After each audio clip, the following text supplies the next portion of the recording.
Bonjour à tous et à toutes et bienvenue. Je me remercie d'être venus si nombreux pour cette belle journée qui s'annonce sur le thème de l'inclusivité dans l'urbanisme.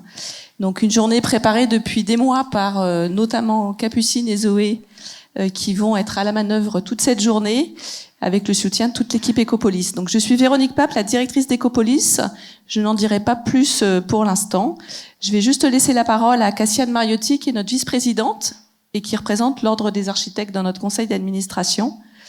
Et puis ensuite, Capucine vous présentera notre programme d'action autour de l'urbanisme et la santé et le programme de la journée. Bonne journée à tous et à toutes. Bonjour à toutes et à tous. Donc je vous souhaite la bienvenue, comme Véronique, à la 7e journée francilienne urbanisme et santé. Donc Ecopolis s'intéresse à ce sujet depuis de nombreuses années, car c'est près de 60% de la santé des individus qui est déterminée par leur environnement physique et social, bien plus que le système de soins ou la génétique, par exemple. La ville est le cadre de vie de la majorité de la population mondiale, et c'est donc un facteur majeur pour sa santé. L'organisation de la ville et son mode de fonctionnement doivent permettre d'améliorer la santé de celles et ceux qui y vivent. D'autant plus en ce moment dans ce contexte de changement climatique où les problématiques de chaleur en ville et de pollution de l'air sont exacerbées. Donc les choix d'aménagement jouent un rôle clé dans la santé des citadines et des citadins. Par exemple, le dispositif des rues écoles, mis en place notamment par la ville de Paris et que l'on évoquera lors d'ateliers dans la journée, piétonise les rues à proximité des équipements scolaires. En réduisant la place de la voiture dans ces zones, cela permet non seulement de réduire de près de 30% la pollution de l'air, mais aussi de créer des espaces de convivialité pour toutes et tous et des espaces apaisés et plus sûrs. Donc la ville inclusive, qui est le fil rouge de notre journée, est pensée pour le bien-être et la santé d'une certaine partie de la population, par exemple dans la rue aux écoles, les enfants. Mais la ville inclusive engendre en réalité des bénéfices pour toutes et tous.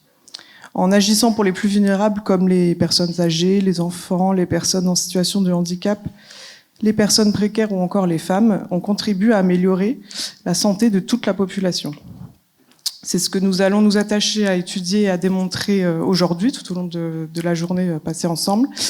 Et je laisse sans plus tarder la parole aux différentes intervenantes et intervenants et vous souhaite à tous et à toutes une très belle journée francilienne pour l'urbanisme et la santé. Merci. Merci Cassiane. Eh ben, je me rajoute aux remerciements. Merci à tous et à toutes d'être là aujourd'hui. C'est vrai que c'est tout un travail d'organiser une journée francilienne, donc on est vraiment ravis que vous soyez là et que vous soyez là si nombreuses. Normalement, ça devrait être super, mais Zoé vous présentera le programme tout à l'heure.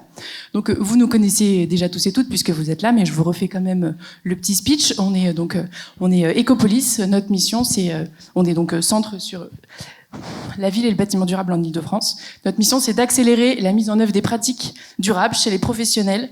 Normalement, l'inclusif, mais là, on a oublié, du bâtiment et de l'aménagement en Ile-de-France.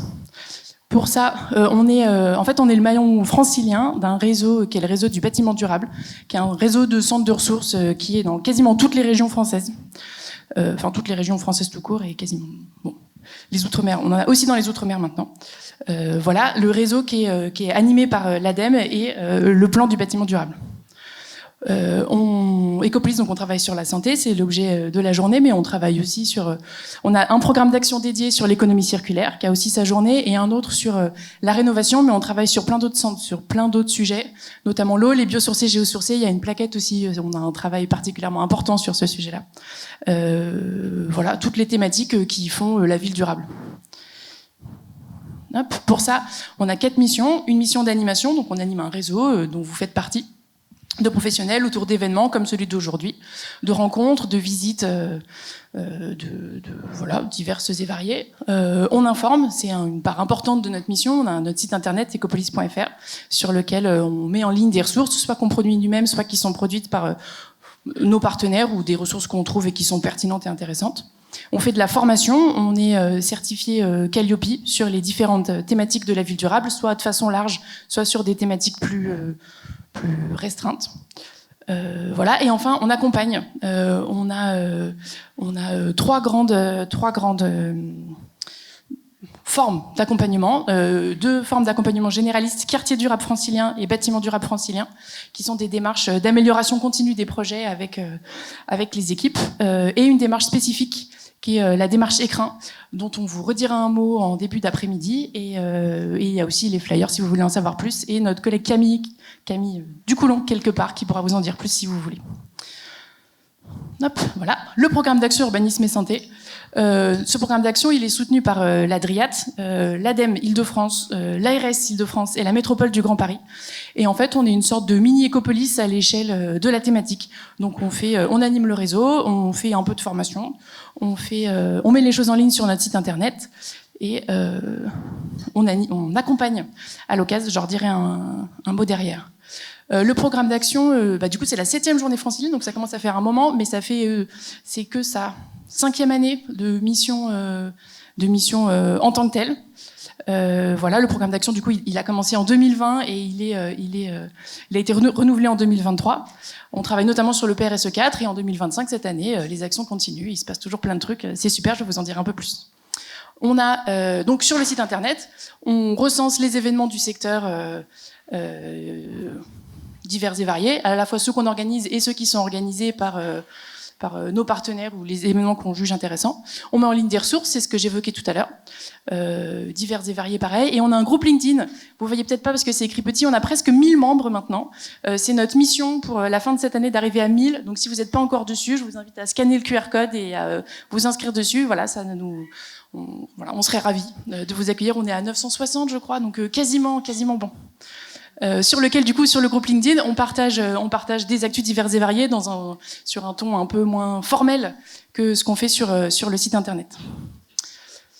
Hop, voilà. Et enfin, on fait de l'accompagnement. C'est une mission sur laquelle on se concentre un peu plus cette année que les années d'avant. Donc, on fait de l'accompagnement des collectivités de forces ou des formes diverses. Pour permettre de sensibiliser, de créer, de monter des projets d'urbanisme favorable à la santé. Cette année, nos deux gros pôles, c'est on accompagne les collectivités du 77 de Seine-et-Marne sur l'urbanisme favorable à la santé.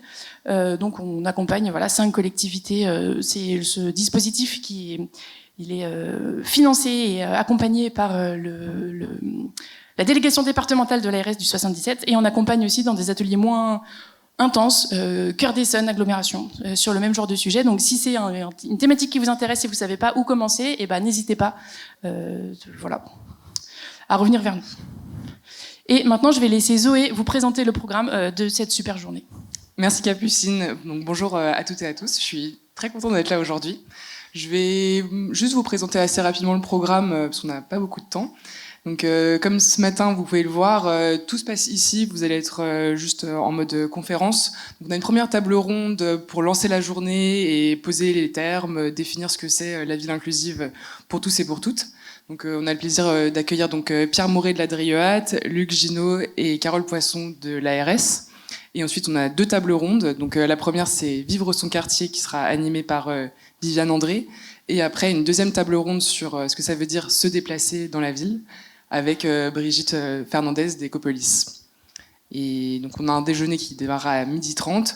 À 13h30, on aura un café et on vous convie aussi à visiter la rue juste à côté. On a quelqu'un qui va vous proposer une visite de manière assez informelle, juste dehors. Donc vous pourrez venir dans l'espace cafétéria pour en savoir plus.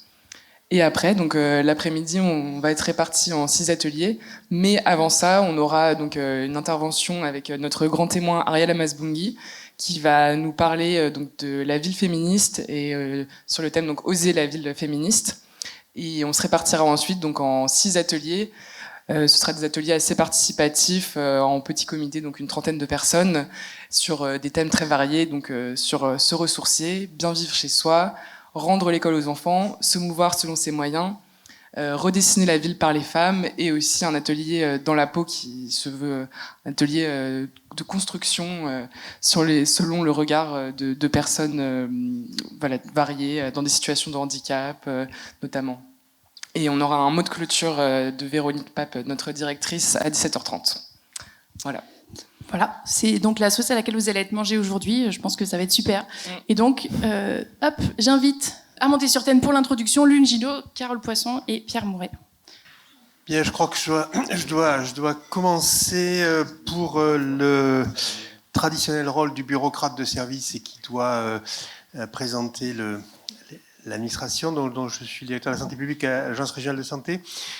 Ça fait de très très nombreuses journées d'Ecopolis auxquelles je participe ou que j'ouvre, etc., avec chaque fois la même frustration que celle de ce matin, qui consiste à vous dire que dès que le jour est terminé, je devrais aller faire une réunion en visio dans les étages avant de vous rejoindre encore un peu. Juste quelques mots du point de vue de l'agence. Évidemment, faire pour nous de la santé publique une boussole de la santé de la fabrique urbaine, comme on dit, c'est reconnaître que les trajectoires de vie, les corps, et les vulnérabilités sont des situations qui ne sont pas exceptionnelles, mais qui sont des situations qui doivent conditionner la conception.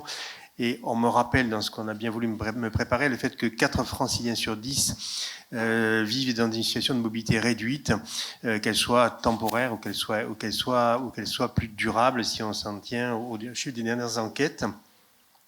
Et de cette façon-là, finalement, la manière dont vous allez construire la ville est une manière politique, si j'ose dire, de faire de la santé.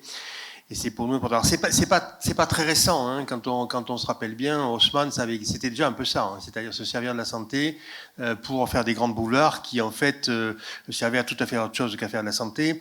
Et depuis cette histoire-là, il y a entre l'urbanisme et la santé des relations des fois un peu ambiguës.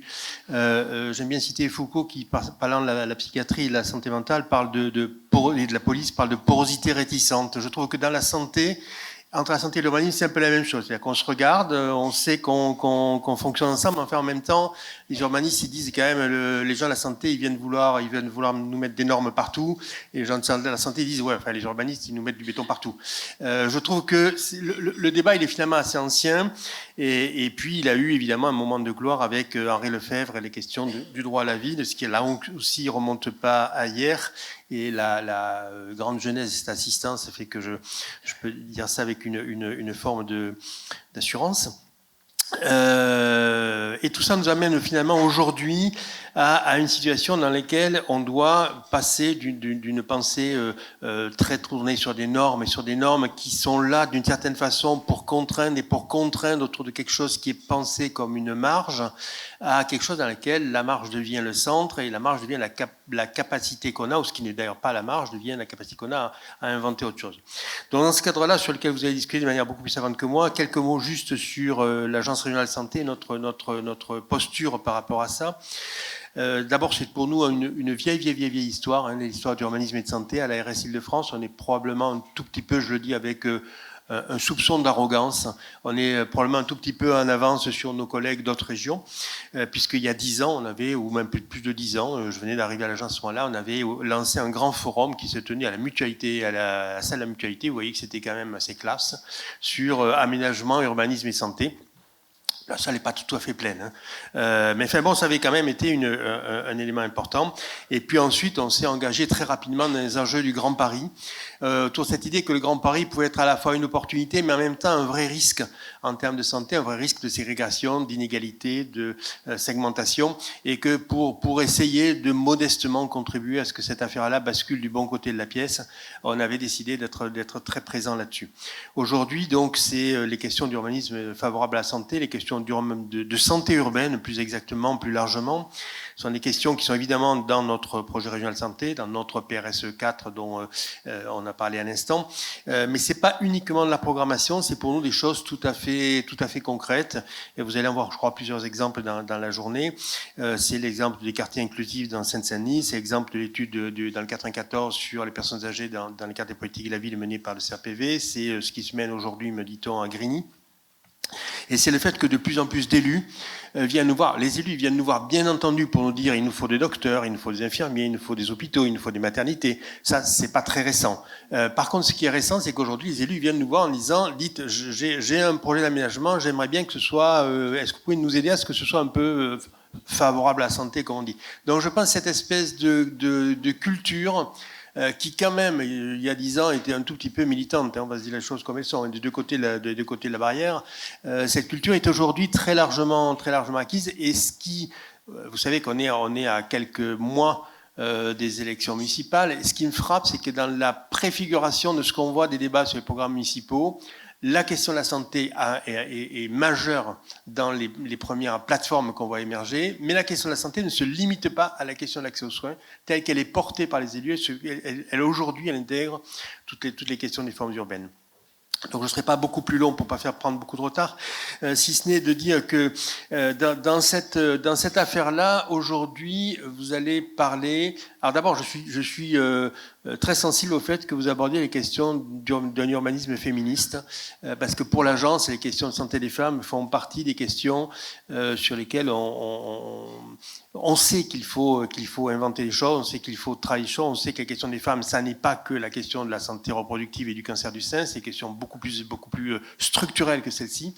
Le fait que vous abordiez un urbanisme favorable, enfin un urbanisme féministe, pour reprendre l'expression qui est employée, est quelque chose qui pour nous est extrêmement important. Je voudrais juste terminer sur un dernier point. Vous savez que, vous savez ou vous ne savez pas, mais je pense que vous savez que l'Agence régionale de santé a un fil rouge en Ile-de-France qui est la question de la réduction des inégalités sociales de santé. Parce que ce qui caractérise notre région, c'est des écarts absolument insupportables entre l'état de santé des populations les plus favorisées et celles des populations moins favorisées. Je ne parle même pas des personnes les plus exclues. En travaillant sur les questions de la santé, d'une ville inclusive pour les femmes, pour les enfants, pour les personnes en situation de grand âge, dont je commence à faire partie, pour les personnes en situation de handicap, pour un certain nombre de populations comme ça, on n'abandonne pas la question des inégalités sociales de santé. Parce qu'en fait, on voit bien qu'à l'intérieur même du rapport entre ces groupes sociaux et la ville, les capacités compensatoires, si je veux dire, ne sont pas les mêmes, les capacités d'adaptation ne sont pas les mêmes, les moyens dont on dispose ne sont pas les mêmes. Et du coup, je souhaite vraiment que dans les ateliers que vous allez construire, cette perception-là soit toujours un fil rouge pour vous aussi. De se dire, quand on travaille sur une ville favorable aux enfants, comment est-ce qu'on fait pour que ce soit aussi favorable aux enfants qui habitent dans des quartiers populaires enclavés que ce que ça l'est pour ceux qui habitent au bord du canal de Saint-Martin?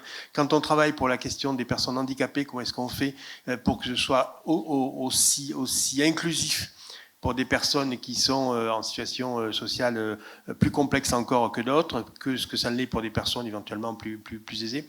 Donc de garder ce fil rouge dans toutes vos réflexions. Je termine par là.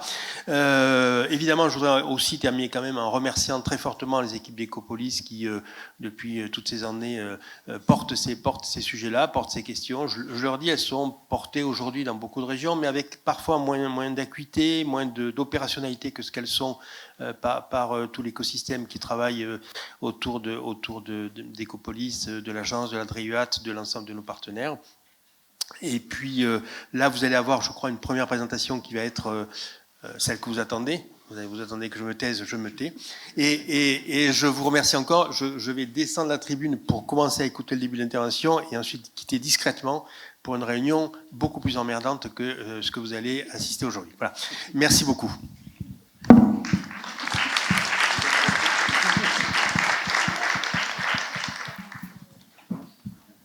Bonjour à tous.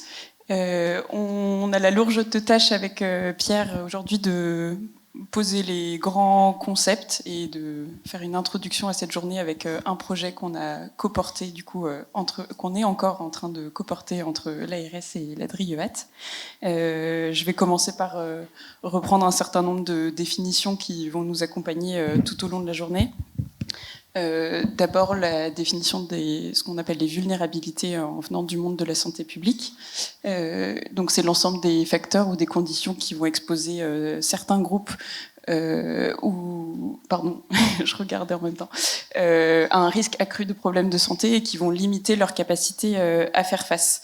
Donc ces incapacités, elles peuvent être temporaires ou durables et elles peuvent résulter d'une grande variété de facteurs, l'âge, l'état de santé, leurs fonctions cognitives, sensorielles, physiques, ou encore, effectivement, on reprend ce que Luc nous disait en introduction, la situation socio-économique qui a un impact essentiel et qui va impacter du coup les capacités compensatoires qui ne vont pas être les mêmes d'un individu à un autre. On peut repartir aussi de la définition du handicap telle qu'elle a été donnée dans la loi de l'accessibilité universelle en 2005 en France, donc il y a déjà 20 ans. Je vous la lis parce qu'elle est beaucoup plus large que la manière dont on entend les choses de manière plus commune. Donc c'est toute limitation d'activité ou restriction de participation à la vie en société subie dans son environnement pour une personne en raison d'une altération substantielle, durable ou définitive d'une ou plusieurs fonctions physiques, sensorielles, mentales, cognitives ou psychiques d'un polyhandicap ou d'un trouble de santé invalidant. Donc là, on commence à mesurer le spectre. Les travaux qu'on a menés, avoir une approche par les milieux de vie, ça nous a paru être la manière la plus opérationnelle pour penser la santé dans les lieux du quotidien. Donc nous, on s'est attelé dans ce projet-là aux espaces publics comme lieu du quotidien. Et enfin, la conception universelle. Donc là aussi, on se rend compte que la période 2005-2006 a été assez fondatrice pour ces enjeux-là. Là, c'est la convention à l'ONU sur ce sujet-là qui a défini les choses. Je vous la lis aussi, comme ça on a tous les mêmes bases. C'est donc la conception de produits, d'équipements, de programmes et de services qui puissent être utilisés par tous, dans la mesure du possible, sans nécessiter ni adaptation ni conception spéciale. La conception universelle n'exclut pas les appareils et accessoires fonctionnels des catégories particulières de personnes, là où ils sont nécessaires. Donc pour ce projet-là, après, ça ne veut pas dire que c'est la définition ultime, mais voilà la manière dont on a travaillé les publics qu'on a ciblés. On a essayé de les répartir par famille, pas forcément parce que les difficultés de santé à l'origine seraient les mêmes, mais plutôt parce que d'un point de vue aménagement, on va pouvoir y répondre par des solutions avoisinantes quand on est dans la même famille de couleurs. Un exemple un peu concret parmi tous ceux que vous avez vus à l'écran juste avant, si on prend le cas des personnes qui souffrent de maladies chroniques, vous avez à droite une manière de quantifier l'enjeu en matière de santé publique avec les grands chiffres et à droite comment est-ce qu'on peut traduire ça de manière opérationnelle dans nos opérations d'aménagement. Et donc on a fait ce travail pour chacun des publics pour voilà, vraiment préciser quels étaient nos objectifs. Je prends la parole. Merci Carole pour l'introduction. Alors Carole faisait un petit peu de mystère sur l'objet de notre présentation, notre travail en commun avec l'ARS, parce que, je me présente, donc Pierre Mouret à la DRIAT, je m'occupe d'études en matière de vie durable et aussi du portage du label Écoquartier que vous connaissez sans doute pour l'Île-de-France. Et notre idée d'un travail commun avec l'ARS, avec Carole, c'est la création d'un référentiel francilien, d'abord national, on l'espère, sur la façon de mieux inclure les publics vulnérables dans les projets d'aménagement. Donc au carrefour de ce que présentait Carole, c'est-à-dire l'identification de vulnérabilité, l'identification de leviers d'action. Alors, qu'est-ce qui a déclenché ce travail et pourquoi est-ce qu'on en parle maintenant ? En introduction, parce que ça va faire le lien avec les tables rondes de la matinée, vivre son quartier, les mobilités, parce qu'on s'appuie vraiment... notre idée, c'était d'avoir une réflexion sur la bonne prise en compte de toutes les vulnérabilités dans l'espace public. Alors, on ne parle pas d'habitat, on en parlera plus tard dans la journée, mais là, pour nous, notre référentiel, ça porte sur l'espace public. Alors, pourquoi ? Carole en parlait, la loi handicap 2005, 20 ans après, on fête cet anniversaire et on se rend compte, là je divulgage un peu, que l'accessibilité universelle n'est pas forcément réalisée dans tous les projets d'aménagement, en tout cas sur ceux qu'on a étudiés en Île-de-France. Alors, quand on parle handicap, on pense d'abord, une première exception, c'est personnes à mobilité réduite. Déjà, pour les personnes à mobilité réduite, on ne va pas dire que l'espace public soit complètement et totalement accessible. Et en plus, pour les autres handicaps et vulnérabilités qu'a décrit Carole, c'est-à-dire les handicaps cognitifs, psychiques, sensoriels, etc., le vieillissement, c'est encore moins pris en compte. C'est-à-dire que la loi n'est pas respectée, il faut le dire, parce que c'est le message fort qu'on veut faire passer.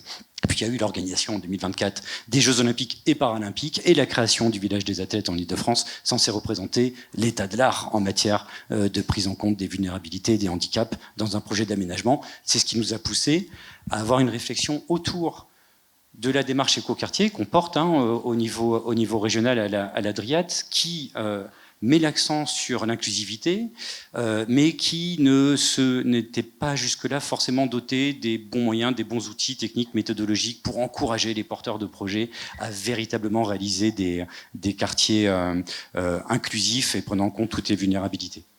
Tu peux passer à un diapo. Donc, ce qu'on a fait, c'est qu'on s'est adressé à l'ARS et la Dryade à un bureau d'études spécialisé dans la matière, en l'occurrence Domelia Conseil, spécialiste des enjeux du vieillissement, du handicap et de la santé. Et l'idée, c'était, en se basant sur une étude d'écoquartier, je vais y venir, d'en tirer la substantifique moelle, les bonnes pratiques en matière d'inclusion, et de réaliser un guide pédagogique accessible pour les porteurs de projets en Île-de-France, d'abord les maires, les aménageurs, les promoteurs, et puis tous les acteurs de l'aménagement et du bâtiment dont vous êtes aujourd'hui. Alors pour ça, on a demandé à Domelia d'étudier un panel représentatif d'écoquartiers. Alors pourquoi les écoquartiers? Parce qu'ils sont censés être ce qui se fait de mieux en matière d'aménagement, et puis parce que on avait besoin de mener une expertise d'usage. Donc l'idée, c'était d'aller voir des écoquartiers labellisés depuis un moment, pour parler des moyens mis en place, mais aussi de la réalité des usages de l'espace public pour les publics les plus vulnérables. Donc on a choisi un panel représentatif des quartiers franciliens, donc en petite couronne, en seconde couronne, des quartiers d'habitat social, des quartiers en rue, des quartiers neufs, de différentes tailles, de différentes typologies, pour en tirer des enseignements. Et ça a été la première phase de l'étude, c'est en tirer des bonnes pratiques, et puis des points de vigilance, et ensuite alimenter avec cela un référentiel. Alors la méthodologie, tu peux passer, Carole, à la diapo suivante. Je te laisse en dire quelques mots. Voilà, là vous avez les différentes phases du projet. Je vais me mettre là, ça sera beaucoup plus simple. Pardon.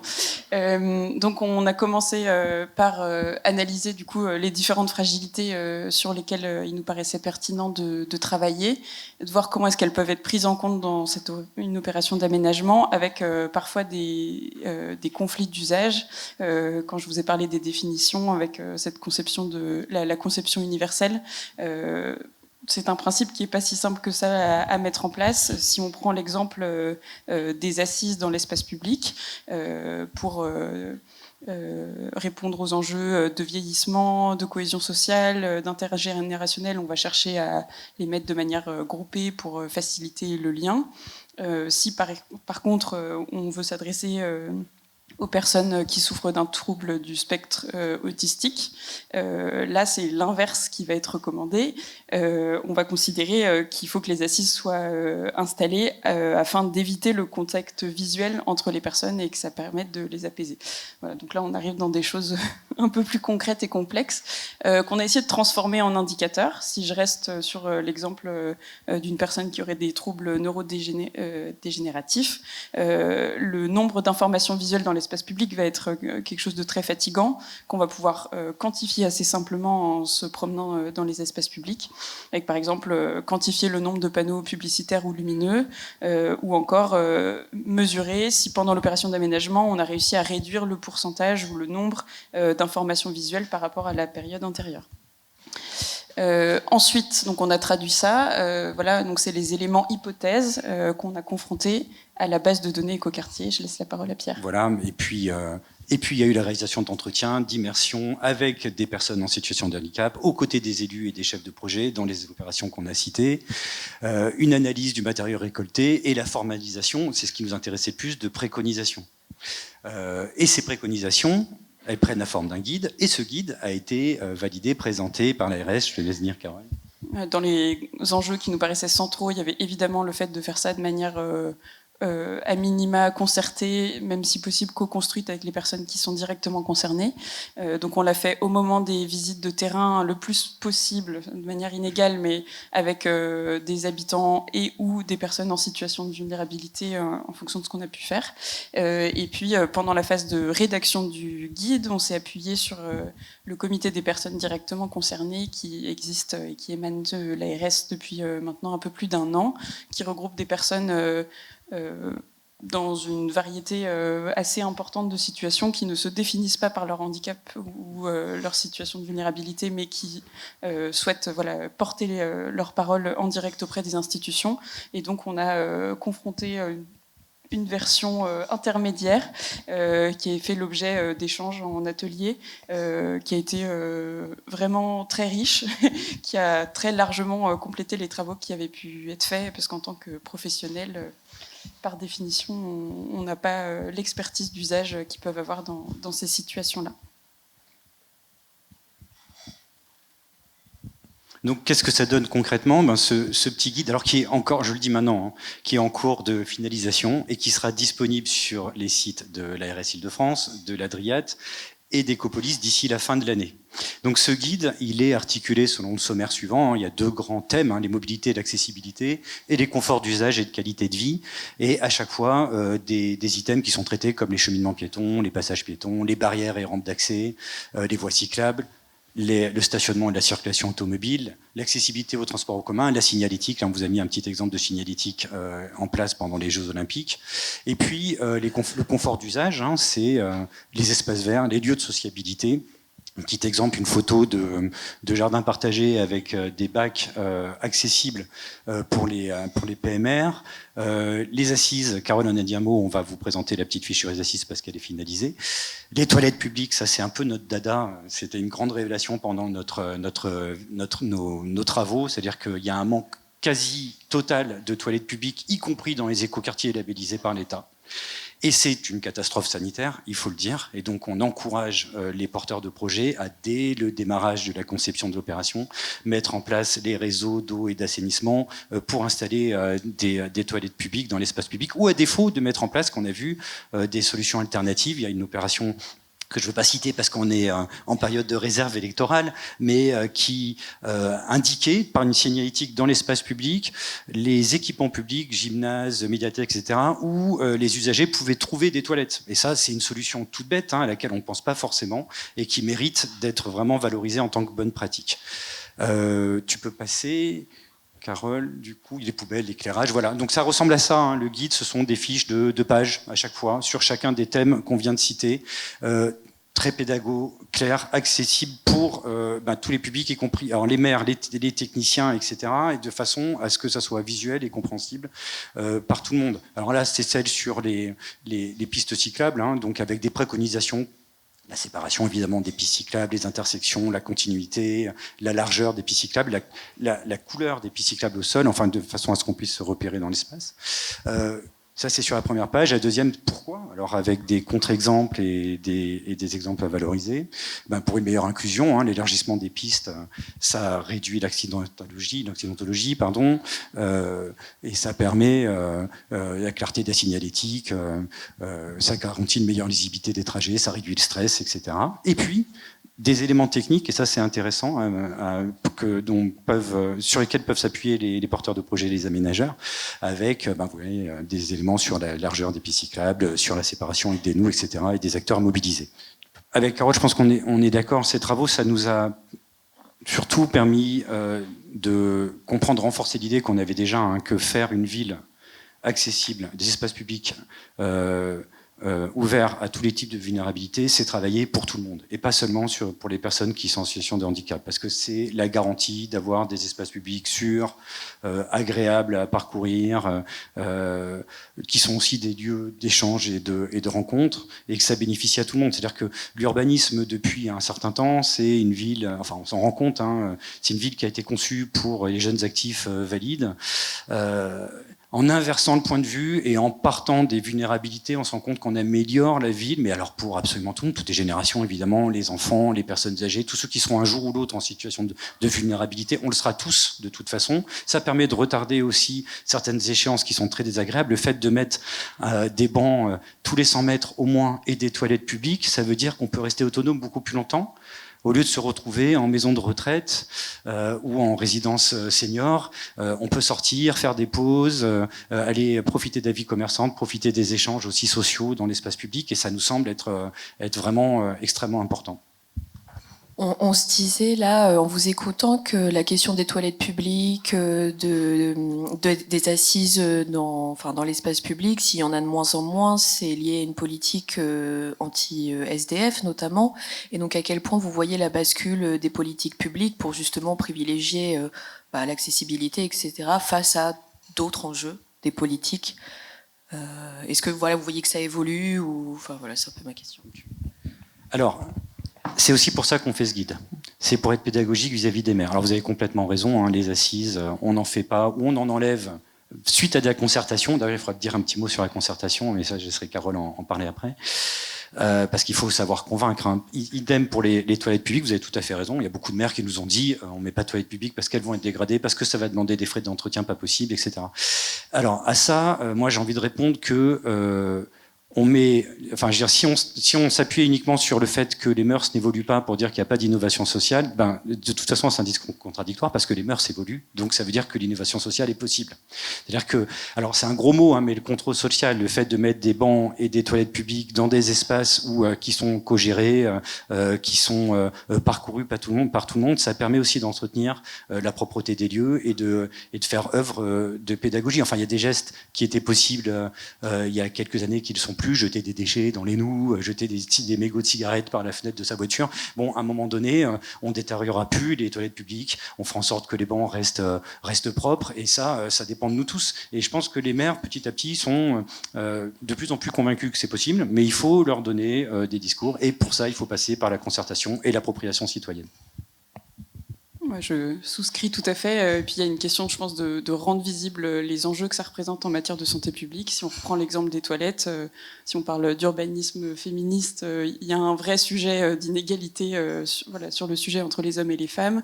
Il y a un vrai sujet pour les jeunes parents. Il y a un vrai sujet pour tous les publics qui travaillent dehors, par exemple les livreurs qui du coup n'ont pas accès à ce type d'équipement pendant leur journée de travail. Et je pense qu'en rendant visible à quel point ça concerne une très grande part de la population qui est autre que le public que certains décideurs vont craindre au départ, je pense qu'il y a moyen de convaincre. On a aussi essayé, c'est un travail complexe, mais de voir si on pouvait représenter ça en matière de coûts que ça peut représenter d'ajout dans un projet.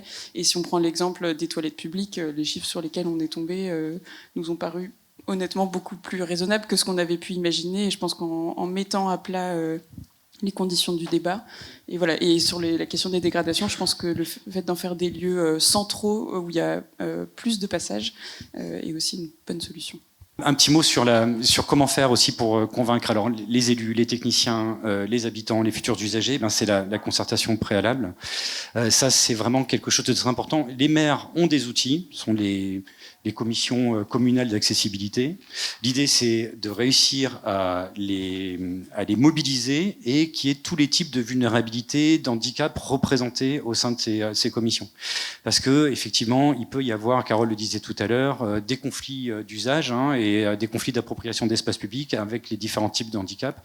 Et plus c'est réalisé en amont à travers une concertation, une véritable co-construction des espaces publics avec tous les publics concernés, plus l'appropriation est véritable, plus les partages des usages est réel, et mieux ça marche. Donc il y a des outils, mais c'est pas forcément dans la culture des aménageurs et des maires de les mettre en place. Nous, on a rencontré des gens qui nous disaient « Ah oui, c'est pas bête, on aurait dû faire ça. » Mais déjà, on peut continuer à le faire, et puis on peut continuer à intervenir sur la prise en compte des vulnérabilités, y compris quand les quartiers sont livrés, pas seulement à l'origine.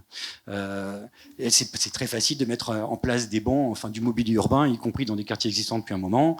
C'est très facile de mettre de la signalétique pour indiquer les toilettes publiques, pour reparler des thèmes qu'on a développés ici. Enfin bref, il y a beaucoup de choses qui sont évidentes, pas chères, partagées, qui plairont à tout le monde et qui amélioreront sensiblement le cadre de vie des usagers, des habitants. Et pour ça, il faut une bonne concertation. Merci.